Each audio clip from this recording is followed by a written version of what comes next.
राष्ट्रीय जागरण समिति की जिला इकाई द्वारा शहर के कर्नाटक फार्मेसी कॉलेज परिसर में रविवार शाम को भारतीय संस्कृति जन जागृति कार्यक्रम आयोजित किया गया। कार्यक्रम की शुरुआत राष्ट्रीय जागरण समिति के राष्ट्र संयोजक विचारक व वक्ता पुष्पेंद्र कुलश्रेष्ठ और बीदर सिद्धारूढ़ मठ के पूज्य सदगुरु स्वामी ने दीप प्रज्वल करके की। इस अवसर पर सांस्कृतिक कार्यक्रम का आयोजन किया गया। राष्ट्रीय जागरण समिति के राष्ट्र संयोजक विचारक व वक्ता पुष्पेंद्र कुलश्रेष्ठ को सुनने के लिए कॉलेज परिसर में इकट्ठा हुए युवा सहित अन्य बेचैन थे। इस कार्यक्रम की तैयारियां पिछले एक सप्ताह से चली आ रही थी। प्रचार समिति के अध्यक्ष रेवंत सिद्धप्पा, जलदेव बीदर, समन्वयक सोमशेखर पटिला, गदगी सहित अन्य उपस्थित थे। कर्नाटक फार्मेसी कॉलेज के परिसर में सुसज्जित मंच का निर्माण किया गया था। कुल 15,000 लोगों के लिए सीटों की व्यवस्था की गई थी, लेकिन उम्मीद से अधिक लोगों ने भाग लिया। पुष्पेंद्र कुलश्रेष्ठ देश के सबसे चर्चित व्यक्ति हैं। भारतीय संस्कृति पर इनके भाषणों की सभी ने सराहना की। इससे लोगों में उनको सुनने के लिए उत्सुकता थी।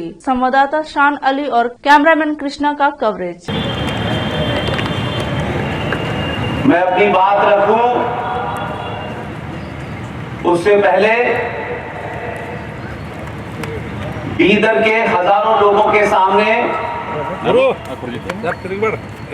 यहाँ तक पहुंचने में मुझे 3 साल की देरी लगी, इसके लिए क्षमा चाहता हूँ।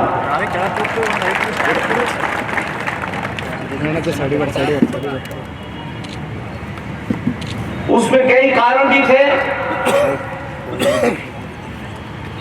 उसमें सबसे बड़ा कारण था कि मैं जिस भाषा में अपनी बात रखता हूं, मेरे मन में ये बार बार सवाल उठता था, कर्नाटक के लोग, वो राष्ट्रवादी लोग, वो सनातनी हिंदू, पता नहीं कर्नाटक में मेरी बात को किस भाषा में समझ पाएंगे कि नहीं। बढ़ गए हैं, बेरोजगारी बढ़ गई है, मेरी जाति के 2 मंत्री नहीं बने, मेरी जाति के लोगों को ये नहीं बनाया, वो नहीं बनाया।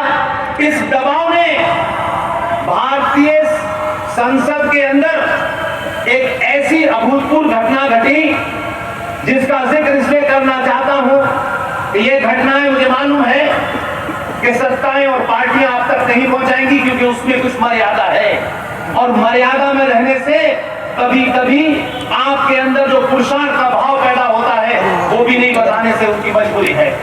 इसके मैं इन दोनों चीजों से अलग हूं। लोगों को, उन सनातनियों को भागने पे मजबूर कर दिया। वहां एक धारा थी, उस धारा को हटाने के लिए संसद के दोनों सदनों में आपका बहुमत होना जरूरी था, लेकिन एक सदन में आपका बहुमत नहीं था।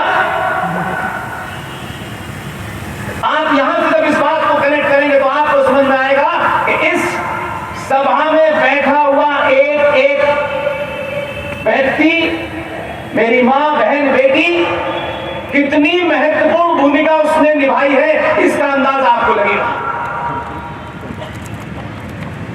ऐसे नहीं था कि संसद में गए और बात रखी, बिल पास हो गया।